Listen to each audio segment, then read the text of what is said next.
Hermano, buenas tardes. Otra vez aquí estamos en el libro de Dios, en el libro de Isaías. Así que hoy nos toca el capítulo 2 y hoy te voy a exponer del versículo 1 al versículo 4 nada más. Te invito a que abras tu Biblia. Si tienes un cuaderno, te quiero presentar el mío. Al final te mostraré el mío. Casi ya lo vamos terminando.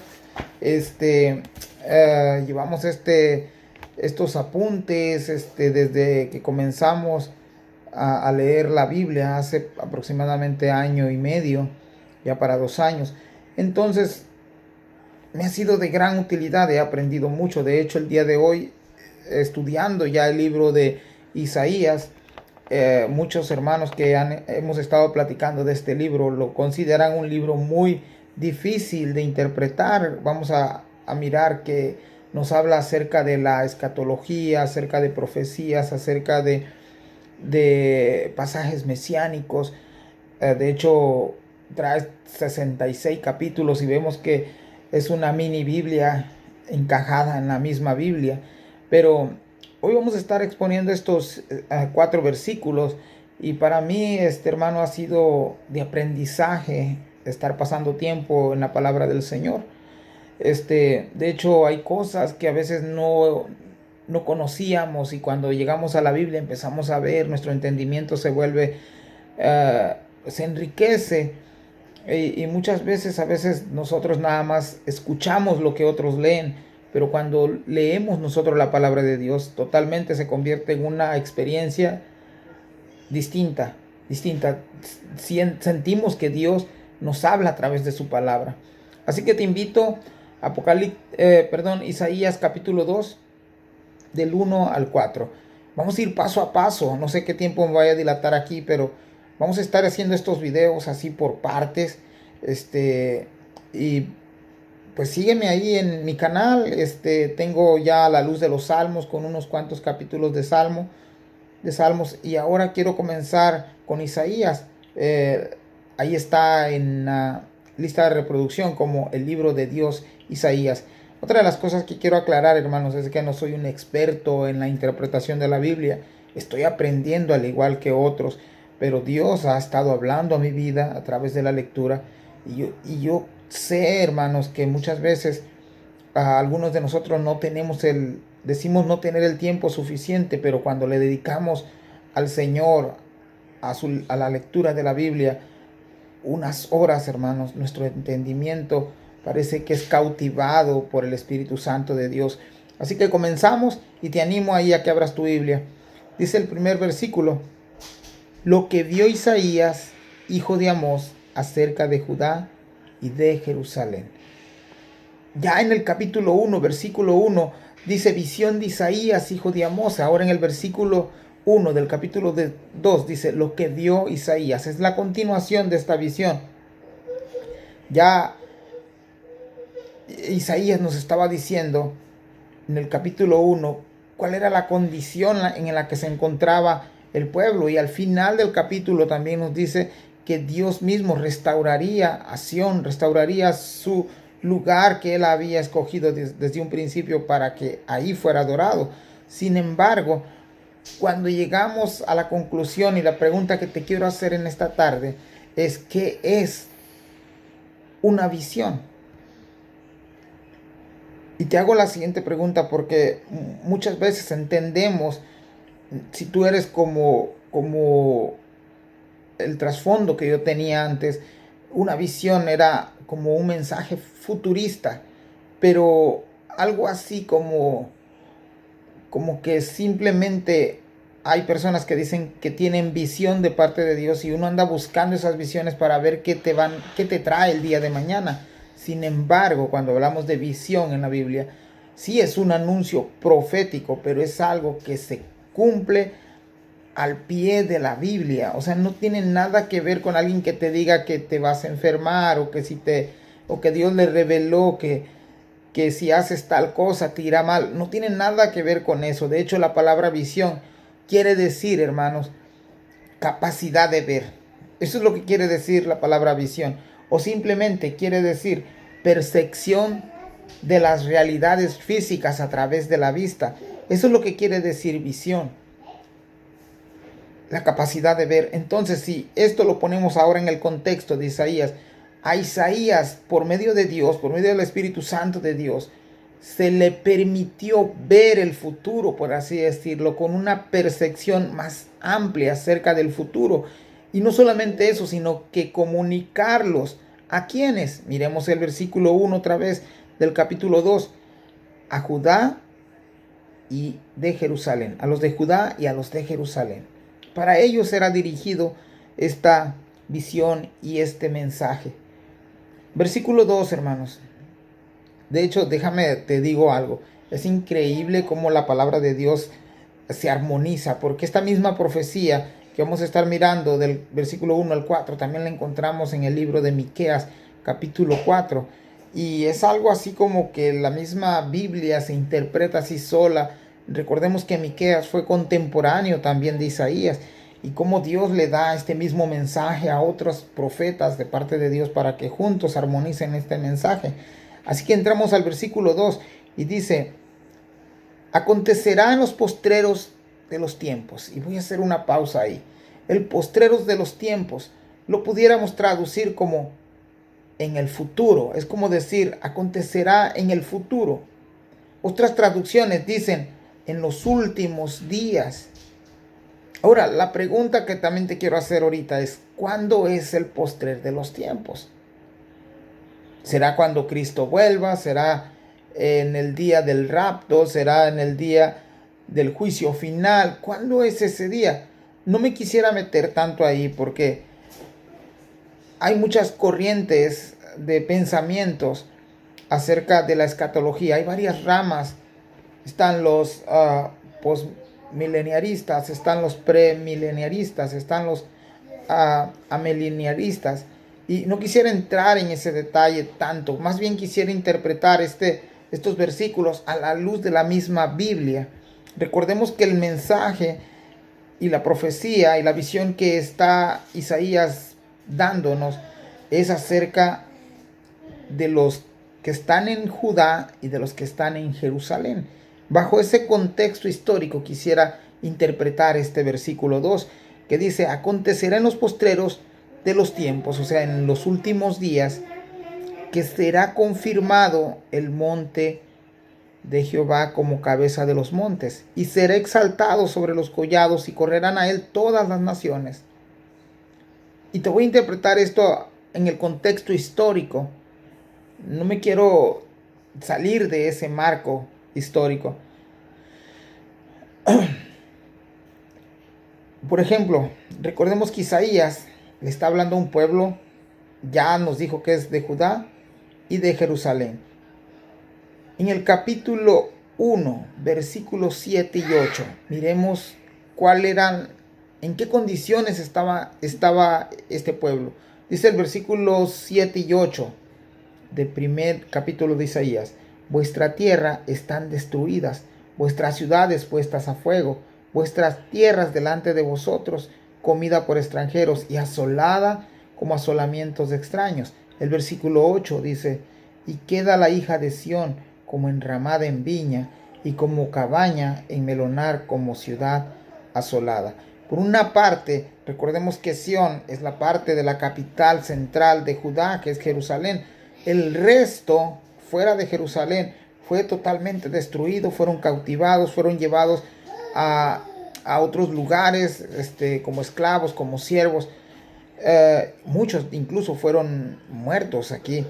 Pero una pequeña ciudad como lo es Jerusalén, la pequeña Sión, la ciudad de Dios como también se le conocía, no fue destruida en su totalidad, pero sí fue gravemente dañada.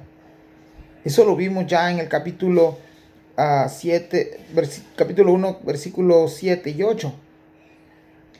Ahora, habiendo ya Jehová restaurado, sigo en el capítulo 1, dice el versículo 25 del capítulo 1 de Isaías: y volveré mi mano contra ti, y limpiaré hasta lo más puro tus escorias, y quitaré toda tu impureza.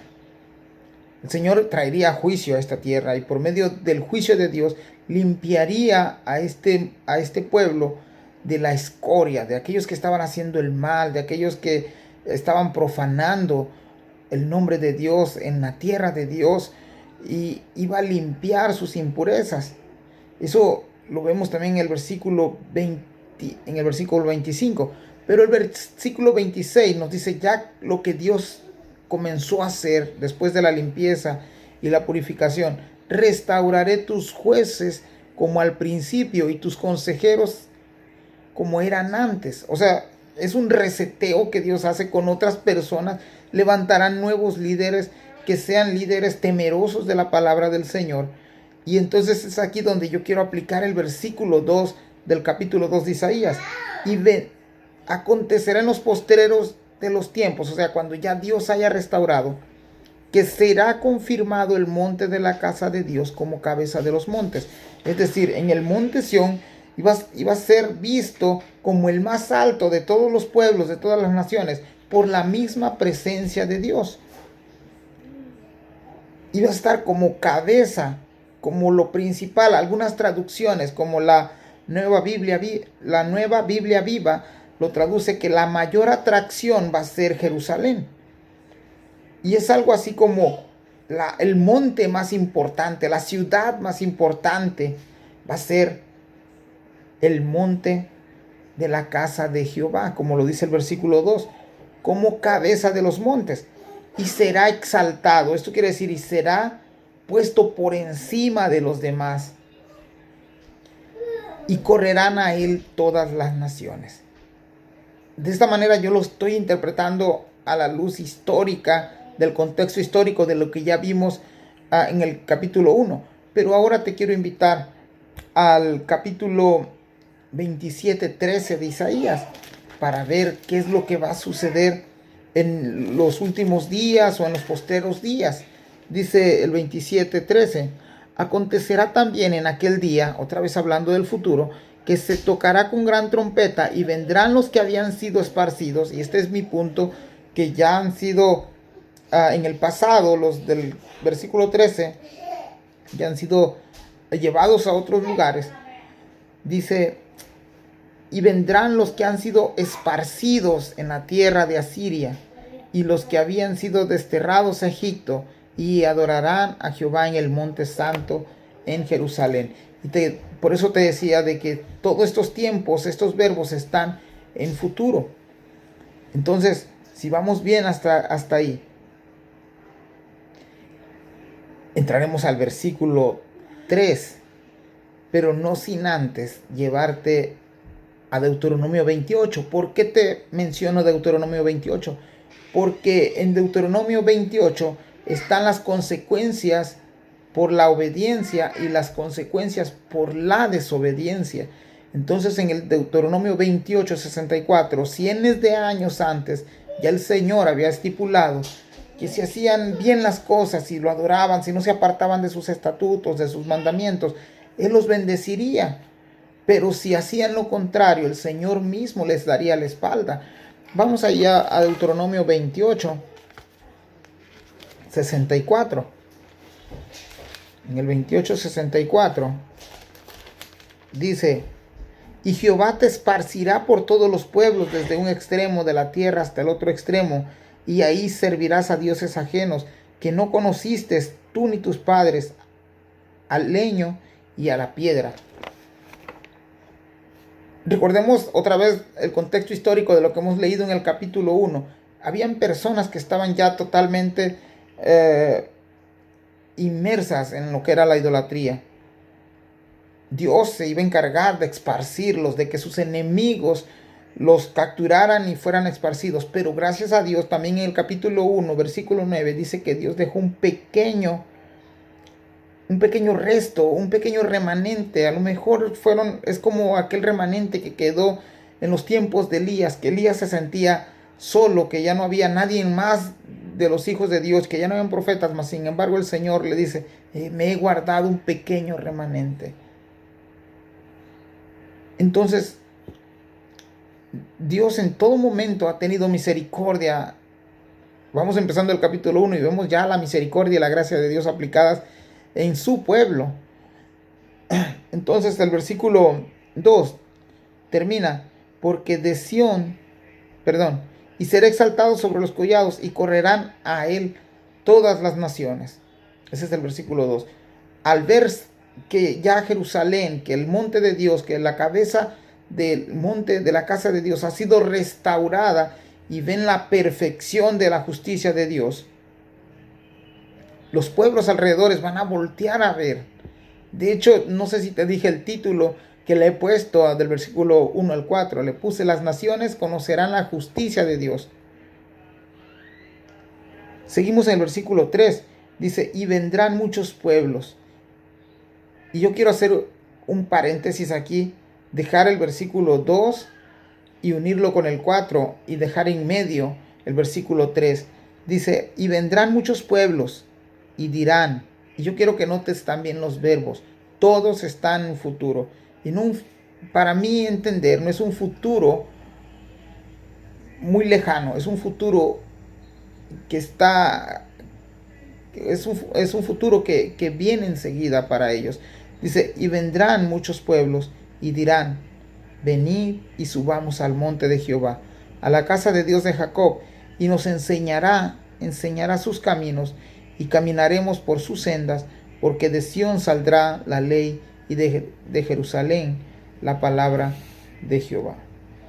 No sé si notaste o estás leyendo conmigo, pero todos estos verbos están en futuro. Por ejemplo, dice: vendrán, dirán, enseñará, caminaremos, saldrá. A lo que nosotros podemos decir que estas personas que han volteado a ver el monte de Dios tenían un gran deseo por conocer a ese Dios, por conocer los mandamientos de Dios. Venid y subamos al monte de Jehová. Eso dicen los pueblos alrededor del monte más alto de la casa de Jehová, a la casa de Dios de Jacob, y nos enseñará. Ellos están hambrientos con el deseo de ser enseñados, con el deseo de aprender sus caminos. Y aquí camino se puede traducir a mandamientos, a estatutos, a decretos, a ordenanzas. Estos pueblos vecinos quieren aprender de Dios su mandamiento, su voluntad. Pero no solamente es aprender, porque más enseguida nos dirá: y caminaremos por sus sendas. Esto es impactante porque vemos a pueblos, a lo mejor estos pueblos son pueblos gentiles que están mirando cómo en realidad ha sido el cambio de Jerusalén, de Judá, a la llegada a la llegada de estos postreros días. Cómo ha cambiado radicalmente de pasar. Primero dice que lo restauraré como al principio, nos dijo en los versículos, de los versículos 26 del capítulo 1.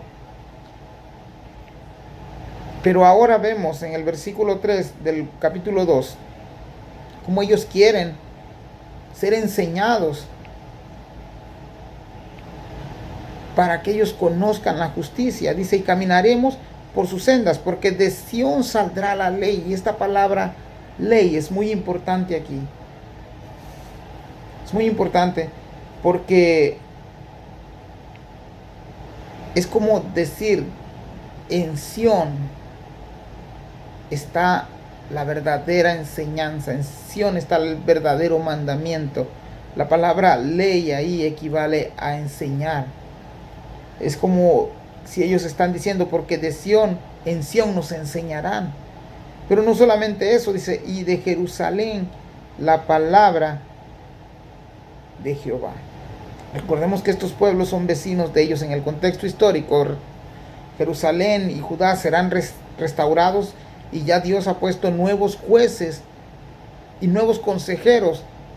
Y no solamente eso, sino que estos pueblos llamarán a esa ciudad otra vez ciudad de justicia y ciudad fiel. Eso lo vimos ya en el capítulo 1. Pero en este versículo, del versículo 3, es como si dijeran: Dios mismo será nuestro maestro. Y realmente cuando nosotros vamos a la Biblia, hermanos, Hace unos días platicábamos con una hermana y la pregunta que salió, ¿realmente conocemos a Dios? Entonces, siendo honestos, hermanos, si no leemos la Biblia, estamos lejos de conocer a Dios. Porque en ella se encuentra la voluntad, los mandamientos, los designios de Dios.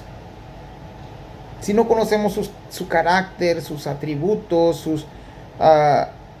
todo lo que implica conocer a Dios, así como conocemos su amor, que mucha gente habla del amor de Dios, también existe la ira de Dios. Pero pocas veces hablamos de estas cosas porque a veces no nos conviene. Hablamos del cielo, pero a veces no hablamos del infierno. Hablamos de paz, pero a veces no hablamos de guerra. ¿Queremos conocer a Dios? Estudiemos la Biblia. Estudiemos. Miremos dónde se encuentra Dios, en cada letra, en cada frase, en cada coma. Ahí está Dios en la palabra del Señor. La escudriñemos con dedicación, con esmero. El salmista decía que era delicia pasar día y noche meditando en la palabra del Señor. Vayamos al versículo 4 y hasta ahí terminamos el día de hoy. Versículo 4 dice: y juzgará entre las naciones y reprenderá a muchos pueblos. Te dije que dejáramos en medio el versículo 3 y pues queda en medio, ¿verdad? Pero yo quiero que unamos el 2 y el 4 y suena más o menos así: acontecerá en los postreros de los tiempos que será confirmado el monte de la casa de Jehová como cabeza de los montes, y será exaltado sobre los collados, y correrán a él todas las naciones. Ahora checa el 4: y juzgará entre las naciones y reprenderá a muchos pueblos, y volverán sus espadas en rejas de arado y sus lanzas en hoces. No alzará espada nación contra nación, ni se adiestrarán más para la guerra. No es hasta que Dios restablezca su ciudad, la ciudad que va a ser llamada fiel y justa, hasta que comiencen Dios mismo a juzgar a las naciones. Pero si te das cuenta, el versículo 4 no dice que no dejará de haber conflictos. De hecho, no se lee ahí que habrá paz. Simplemente dice: y juzgará entre las naciones y reprenderá. ¿Quién es el que juzgará? Dios mismo. ¿Qué significa reprender? Reprender ahí significa amonestar, llamar la atención, aconsejar a muchos pueblos. Pero el consejo de Dios va a ser suficiente para que ellos no lleguen a tomar las armas, a matarse como lo hemos visto durante toda la historia de la humanidad. Pueblos contra pueblos, nación contra nación, tribus contra tribus. Pero cuando Dios comience a mostrar su justicia, esto no sucederá más. Sí habrán conflicto, pero Dios mismo nos enseñará cómo se resuelven estos conflictos, cosa que ningún gobierno ha podido hacer durante toda nuestra historia como humanos. Y las armas que antes usaban servirán ahora como instrumentos de trabajo. Dios mismo va a ser el mediador entre naciones que tengan conflicto. Y lo mejor será que estas naciones comprenderán el juicio justo de Dios, a tal grado que nadie pensará equiparse o prepararse para la guerra. Hasta ahí ha sido el versículo del 1 al 4. Seguiré exponiendo los otros versículos, así que no te pierdas la segunda parte del capítulo 2 en el libro de Dios, Isaías. Y te invito a que sigas orando por nosotros, por mí. Y te animo a que leas la Biblia, a que vayas y compares conmigo. A lo mejor yo estoy mal en algunas de mis interpretaciones, versículo a versículo. Así que te invito a que también me comentes, de que me corrijas, a que meditemos juntos en la palabra del Señor. Dios te bendiga, hermanos, y gracias por tomarte tu tiempo. Bendiciones.